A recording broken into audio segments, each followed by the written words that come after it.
Mga isuot. Amen. Amen.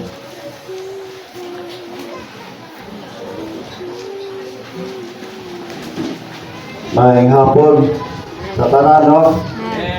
Salamat sa inyong pag-anhing sa pagsaksi ni atong duha ka igsoon nga usahon karon sa kaminyon. Pero minyo na ni sila kasi kulang ba. Sa salamat sa Ginoo nga niabot na gyud sa usa ka matang sa pag nagtipon nga legalidad na. No, legal na ang kaminyon ilang pagtipon. Kung mga lagad sila sa Ginoo, anay kaulangan pa. So, salamat kayo sa Ginoo na dugang na po na ang iglesia, doon na po yung taong magamit alang sa Diyos. Kini nga mensahe karon mga igsoon, dili ni kalabot sa mga uluan, dili ni kalabot sa mga doktrina sa ilang duha, kaya eksperyensyado nung muli silang duha. No? Nakasinanay karisdanan, kasi natin na sila kung sa'y pailog, kung sa'y pakantos, kaya dugay-dugay naman sila niagi neneng kaminyoon. Lagana silang mga kasinatian. Basta amin sa'yo karon may kalabutan ni sa pananaon o pinadayag.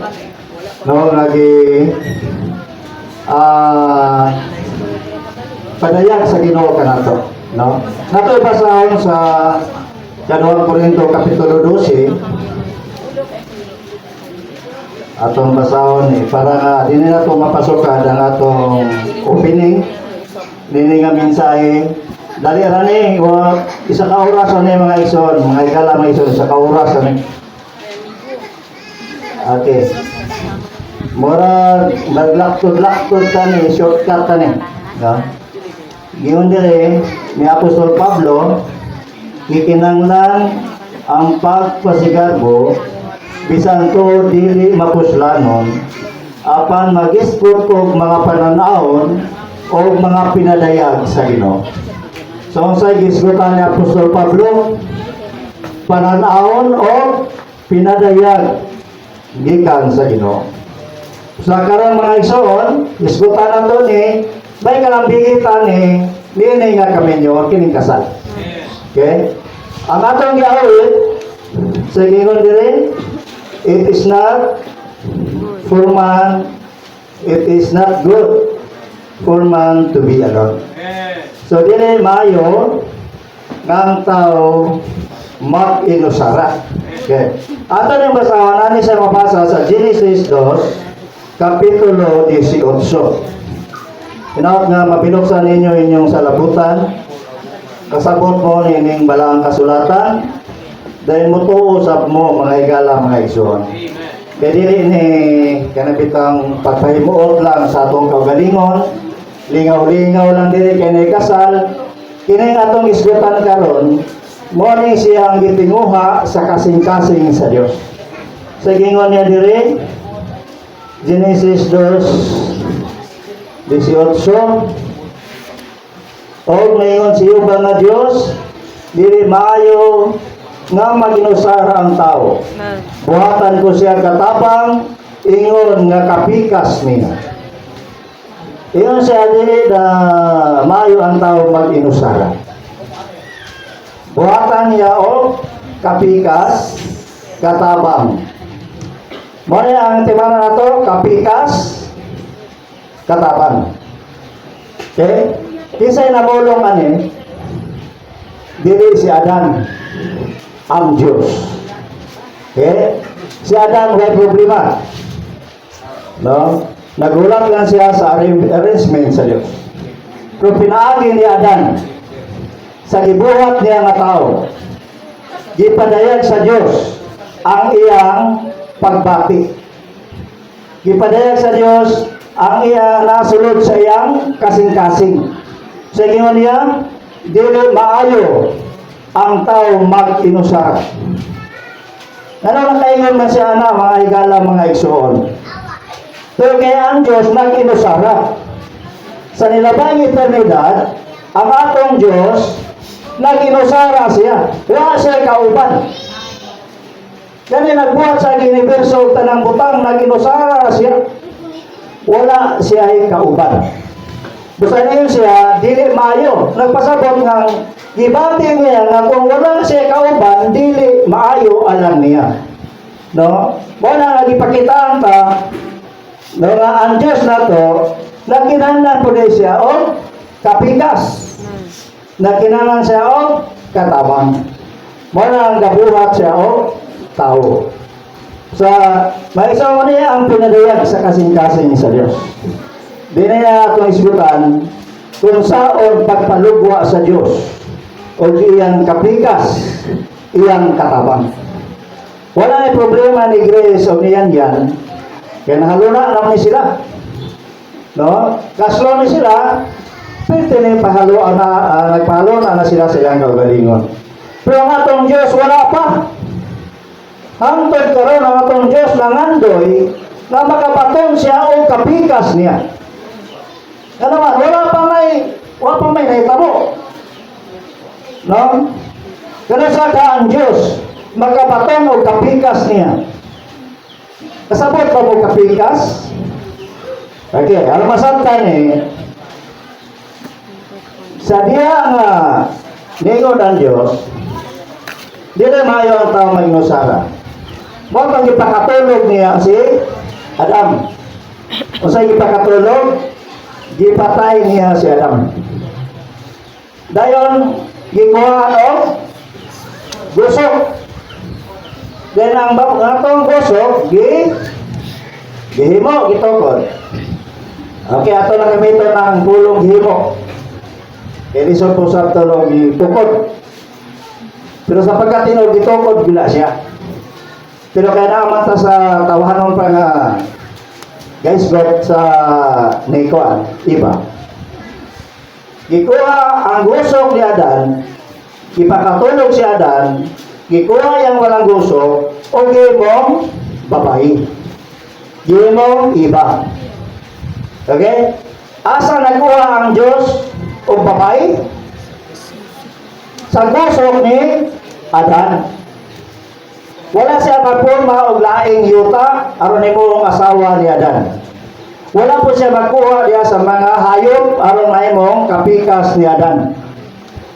No, ang pulong kapikas di ay dili lahi sama gyud ni Adan. Kanong si Eva gikan sa gusok ni Adan para mahimo niya kapikas. Usa may kapikas dili lahi ni Adan. Kung imong susiyon ang gusok, naghihimong iba, kanang gusok, mauna si Adan. So si iba, mao si Adan. Kanaman, gusok man siya ni Adan. Kung susiyon mo ang elemento ni Adan, tanang pagkamao ni Adan, ang pagkamao ni iba, elemento ni iba, ang imo makita diya si Adan. Pwede itawag ko, kapikas. Para na watermelon, ay mga Picasso. No? Pagkapikas ana, ang kapikas lahi, dili lahi. Pareha na siya. Muna itawag ko, kapikas. Busa siya niya, si Grace. Oh. Tanawa. Di ba, pareha na sila tao? Wala man iparisi o karabaw. Nga naman, dili man pariha. Dili pwede nga parisa ni gorilya. Nga siya niya na mga asawa gorilya.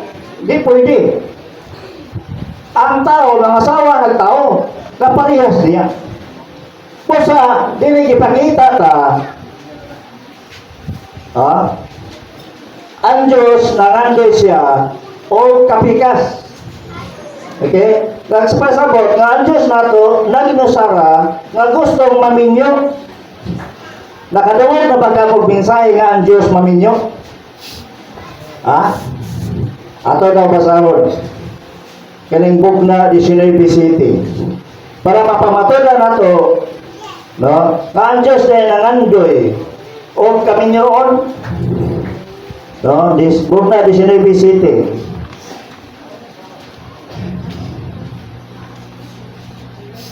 Lugay mo loob po. Sinay visiting. Okay.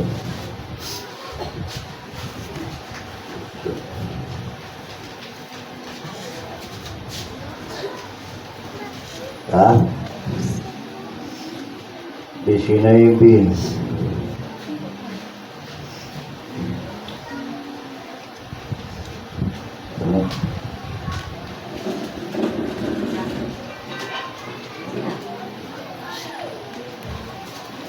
Dugay ba? Magkalipay na magkalipay o maghugyaw ta o gimayaon na to siya kay niabot na ang kasal sa kordero o nakaandang na sayang kaugalingon ng iyang asawa. Sa nabasa na to din, magkalipay o maghugyaw ta o himayaw na to siya kay niabot na ang kasal sa kordero. Kaysa man ang kordero. No, sa Juan 1:29, ang kordero, sa diyan nakita ni Juan Bautista si Ginoong Hesus. No, di na pasal dugay magubukap. Mao nga, siya tan-awa ang kordero sa Dios nga magkuha sa sala sa kalibutan.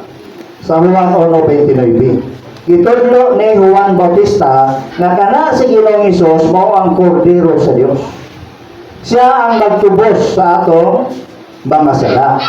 Kanang atong manunubos sa malabot nga panahon mahimong atong bana. Pakaslan pa niya.